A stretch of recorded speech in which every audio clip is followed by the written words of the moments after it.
On this edition of Carolina Insider, a new hashtag with a short message and a huge impact has victims of sexual assault speaking out and telling their stories.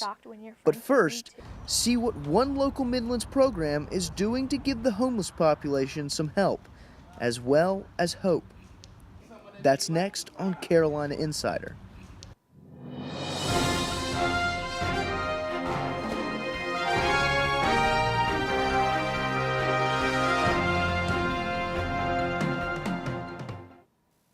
Hello and welcome to this edition of Carolina Insider. I'm Will Dodson.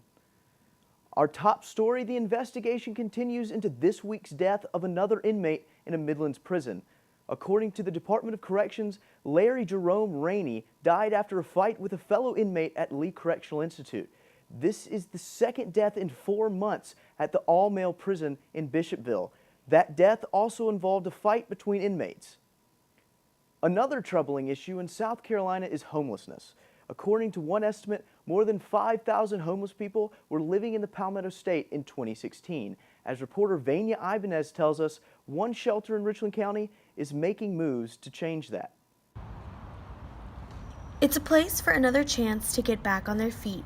On the corner of Calhoun and Main Streets, a homeless shelter called Transitions has its doors open for the city's homeless population. Our obligation and what we're here to do is to be that bridge to help get you to that next step for yourself. According to the United Way of the Midlands, Richland County comes in second place in the top 5 counties in South Carolina that have the most homeless people, 876 individuals to be exact. But Transitions is currently housing almost 300 residents who could benefit from their program. When you first get here, you get an emergency, and what we help to focus on is mental health, physical health, and substance abuse. So we provide that stability right there. Then we progress into employment and then housing. Gerard Riley spent 15 years as a family counselor and moved to Transitions because he wanted to focus on working with the youth. Since opening in 2010, Transitions has served their residents almost 2 million hot meals and moved almost 2,000 people into permanent housing. But not everyone has the same experience after going through the program. In Finley Park, while kids play in the playground and the trees change colors, 2 former residents from Transitions call the park their home, along with many others.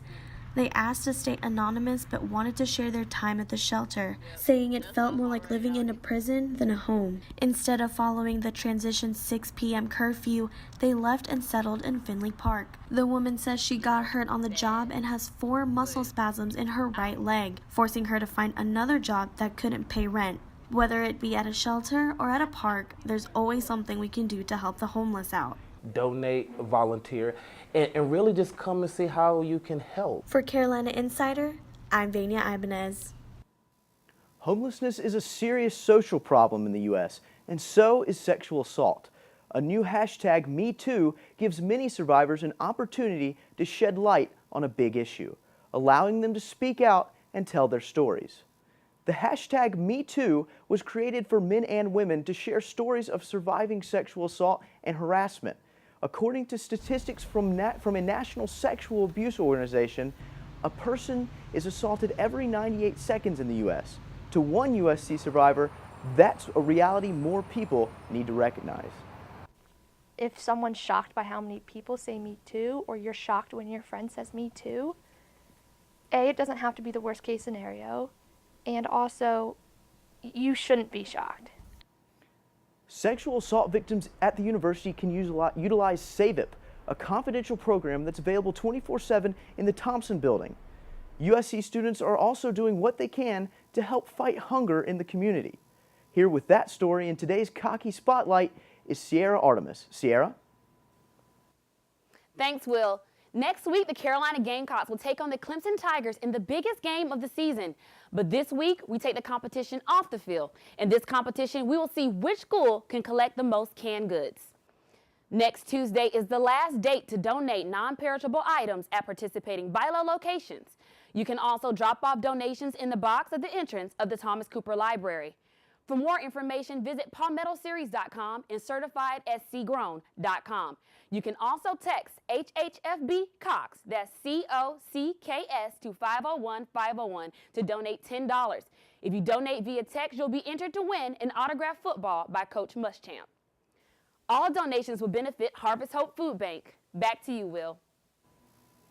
That's it for this edition of Carolina Insider, a student production here in the Kennedy Greenhouse studio in the School of Journalism and Mass Communications.